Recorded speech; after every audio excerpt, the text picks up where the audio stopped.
In the 1880s, a man named Frederick Cossett had lived in Memphis, came here during the Civil War, was a northern merchant, opened up a dry goods store, made a lot of money, invested in cotton. And he had said to several of his Memphis friends that he would love to be able to do something for Memphis. A group of influential white Memphians contacted the family of Frederick Cossett. So they agreed to donate $75,000 to build a public library in Memphis. Beautiful red Romanesque sandstone building. In 1898, a man named Charles Dutton Johnston, who was the first professionally trained librarian to be director, he opened a public library at Lemoyne College for African Americans. The public library still had a problem with revenue.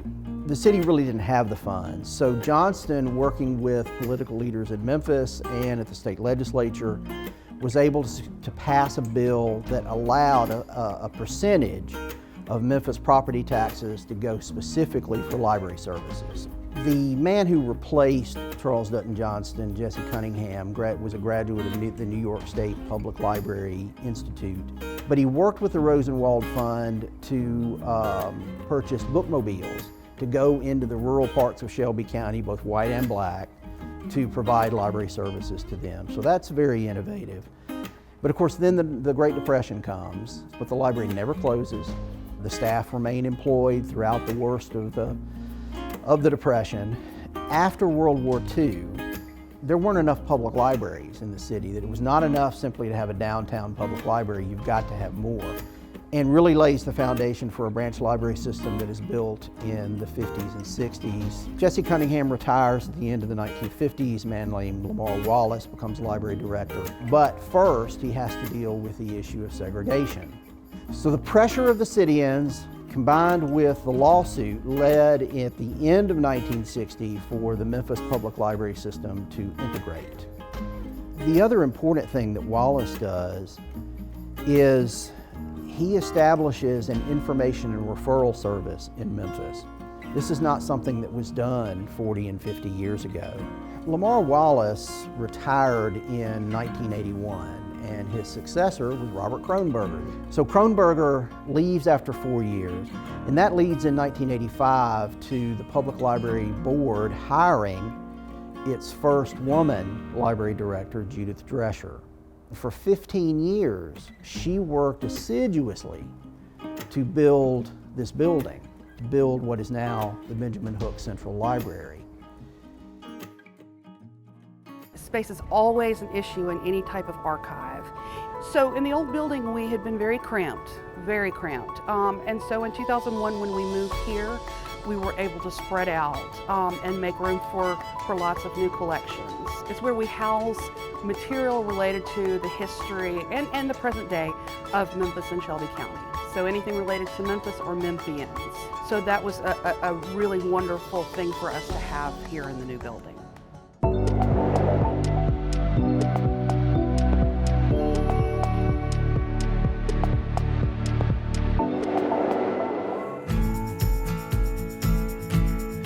I feel a very joyous responsibility to help my community and take care of my community. And I feel that the public library is a great place to be able to get that work done. The main mission of the library is to satisfy the customer's need to know. And so a lot of the work that we do within our department is making sure that our littlest customers know that they are just as welcome to be here as adults are, and that the library is here to serve them just as anybody else. For children's services in general, our big goal is to end people's inability to access information. Me and London love magical school.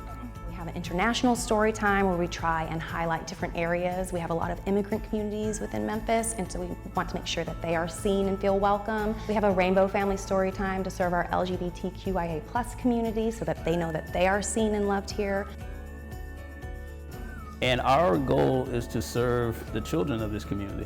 But also in doing that, you also have to serve the parents as well. This is when we read at nighttime, we go to bed. It really helps cultivate readers when you just kind of let kids just take time here. Something that we've been working on for the past couple of years in this department is a diversity audit of our entire collection. When we're all done with that, we will then look at all of our census data and make sure that we are reflecting the community that we serve. When you get a parent to call you and say, that was really helpful. My kid passed this particular test. Like, well, this is the stuff that we do is definitely worthwhile when you know it has impact on people, and then they share that with you. We are here to make your life better, regardless of who you are. We're so happy to have you come in.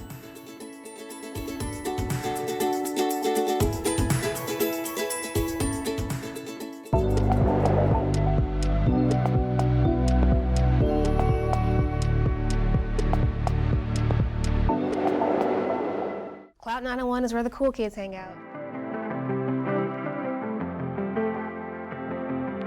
Cloud 901 is a teen learning lab that works with teens 13 to 18 to develop 21st century skills that looks like critical and creative thinking, collaboration, and problem solving skills. We have all these different areas for teens to be able to explore and be creative. Every person staffed in Cloud 901 is a professional in their particular field. So students coming in have access to someone to really guide them through how everything works here. In the video lab, we have everything here that students would need to make their own films or photo projects. We have cameras that they have access to right here for free. And we teach kids how to use Photoshop, Premiere, After Effects, and working that all together to make some really cool video projects. One of my students here won the Indie Memphis Youth Film Fest 2 years in a row. It all started with her just trying to play around with the camera.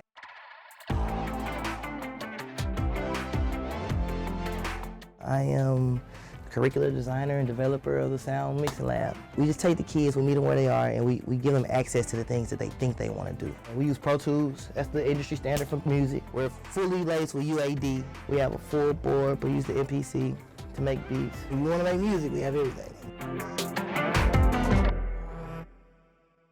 We have a wide variety of kids that come to the library, and the cool thing about the kids that come here, they really want to be here. One of the things that brought me back here to help with this was that it would have been cool if I had this. We've found ourselves to be a safe space for youth. They find out that there's so many more options than what they just see in school, and that is the coolest thing.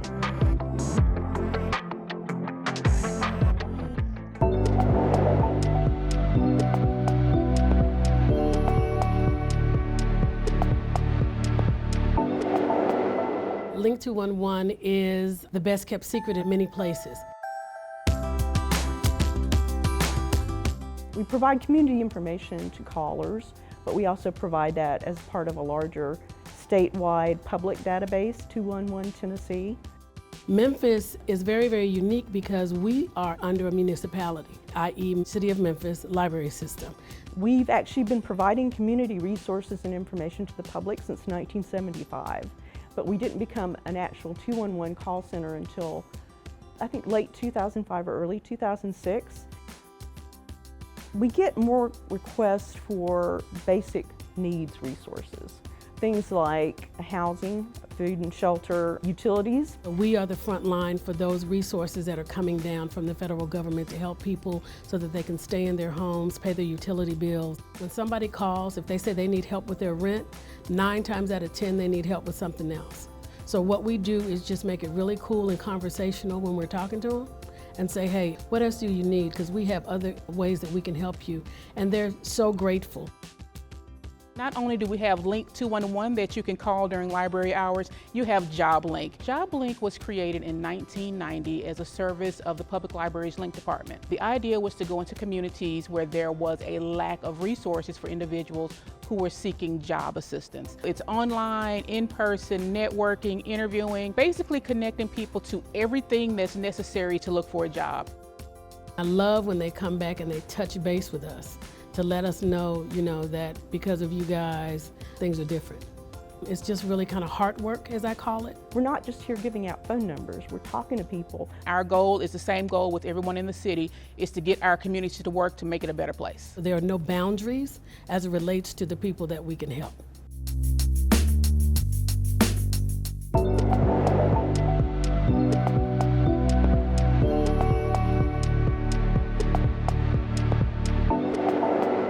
WYPL FM radio and the Library Channel are the broadcast facilities of the library and the City of Memphis. WYPL radio started out in the early 70s as a radio reading service. This is my home. I come in once a week, I stay for 2 hours, and I read a book.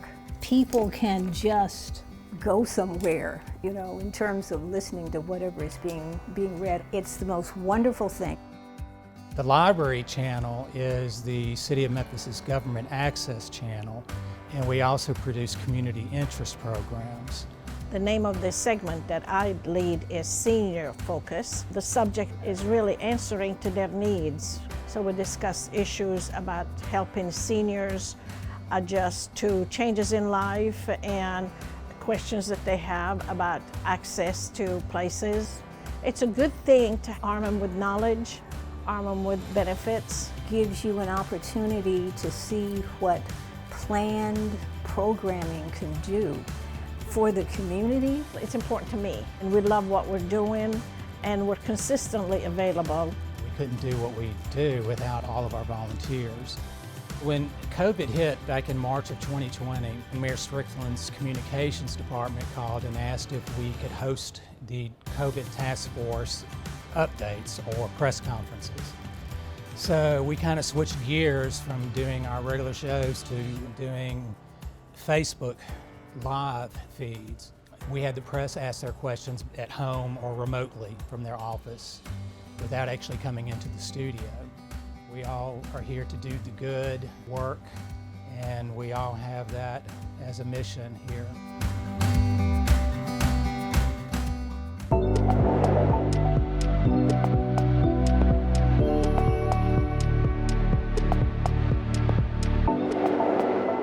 The Friends are more or less, as I would say, a nonprofit with a soul. I'm a friend of the library. Have been 43 years. And we help raise funds for the library. And the fundraising comes in the form of 2 book sales every year. Thousands of people come to the library over this 2.5-day period. The reason I became a friend is because I went to one of their book sales in '77. The people there were so welcoming, friendly. I thought I need to be a part of this. We may get as many as 2,500 to 3,000 to 4,000 book donations a week. And then over the course of a year, we may have received 275,000 books. We can't sell them all, so we have these agencies that we give these books to. Some schools and hospitals and other places need books. It's a community. Coming in every day and working with the books and being around the people that I work with in the sorting room is special. They create an atmosphere of goodwill in a library. I'm just thankful to have been able to be a part of an organization that was 100% about service.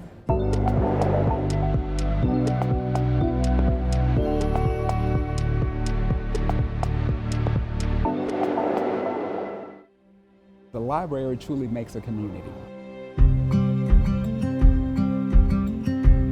The Library Foundation is a separate nonprofit organization from the library that manages an endowment to support the library and also raises funds from private sources for the library, and that would include foundation grants, corporate sponsorships, and individual donors. My grandmother, Honey Scheidt, and about 20 others raised money to support the Benjamin L. Hooks Central Library. And with the extra money left over, that was really the seed money for the Memphis Library Foundation that we have continued to grow today to enhance the library system. The library system is funded by the City of Memphis, but there are projects or enhancements that private money can just boost. The city's budget provides operating dollars for the library, but it doesn't include any of the enhancements, the programming, new collection materials. That is all funded by private dollars, and those funds come primarily through the Library Foundation and then also through the Friends of the Library. We have the Dan Davis Personal Finance Center here in the Central Library. Dan Davis was a Memphian who learned how to invest by coming to the library every week, and ultimately he became a millionaire that way. So when he passed, he had a handwritten will that left a chunk of his estate, and the Central Library received that chunk of money and has invested it, and now every year we refresh the Personal Finance Center on our 3rd floor with those funds. The Board of Trustees is a group of 7 individuals appointed by the mayor of Memphis. Our job is to work with and support the staff of the Memphis Public Library. We have an amazing task. It's bringing everything together for the vision of the Memphis Public Libraries. And we also serve as the liaison between the city and the library. Fundamentally, we're looking at a way that the library can continue to grow with the city. I think that the library as a system has been able to dream bigger and begin to expand its footprint. It's one thing to sit down with a strategic plan and talk about what you want to do. Seeing those things come to fruition, seeing partnerships being made, that is unbelievable because there are so many people that are involved in making that a reality. The library system just reaches people in all walks of life all day long. Every group of people within the city can benefit from the services provided by libraries. Whether you're a child or up to an adult, we look at the library as a fundamental part of our city and our community.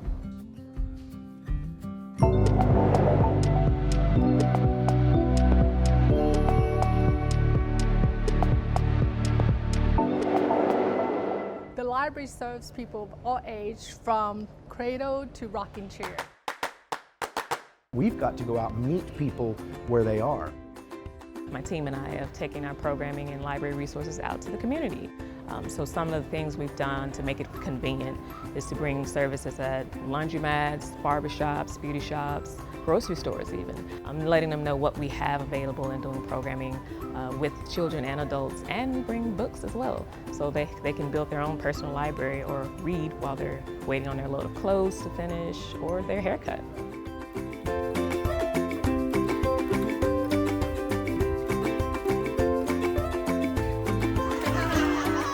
This is not only just a place for you to come and check out books. People always say, library, you check out books. But we do so much more. We offer the same services on our website as we do in all of our brick and mortar buildings. You can check out books, you can ask questions, you can access reference material, you can find out information on how to start a business, job and career information. And so if you can get on the internet, you can access the library.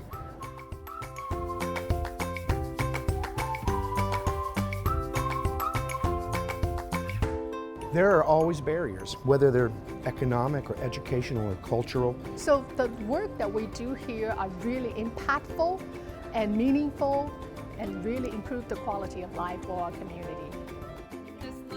We're always on the go. We're in various communities, so please look for us when you see our Start Here van and know we have some very exciting programming prepared.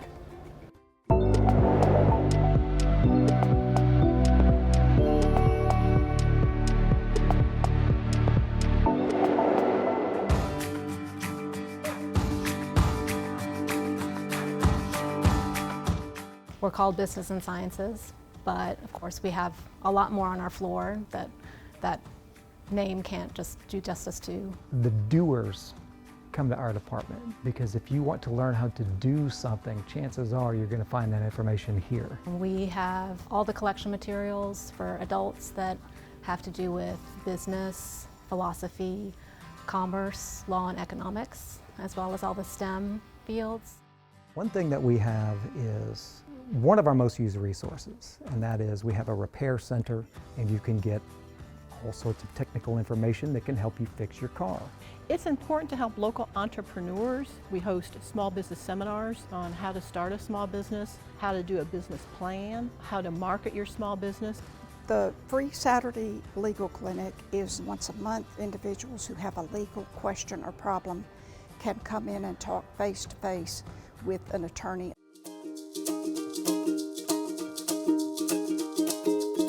I am the Public Services Supervisor for the Humanities Department. We do offer a range of services. We have a desk called the reference desks. So that means it's our job to know a little bit about everything that's going on in the building. People think the librarians have all the information. We don't, but what we're really equipped to do is find out where to look.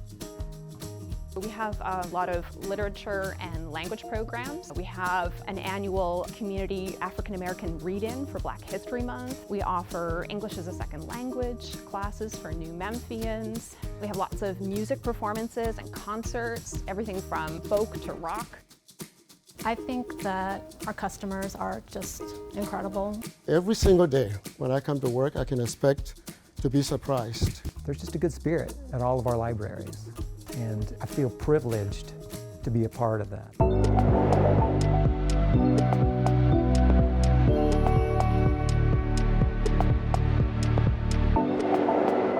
Most people know about our public services, but most people don't realize the hard work that's going on behind the scenes.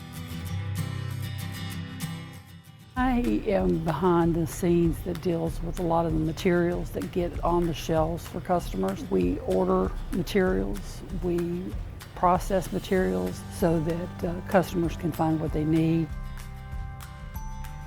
We've focused over the last few years on the onboarding experience for customers. Every time they visit or every time they go to our website, we want it to be a positive experience. They should be getting the same treatment, the same level of service everywhere they go. Everyone that comes in needs something different. We constantly evolve. We're always looking for opportunities to improve. It's really about, how can we help the customers?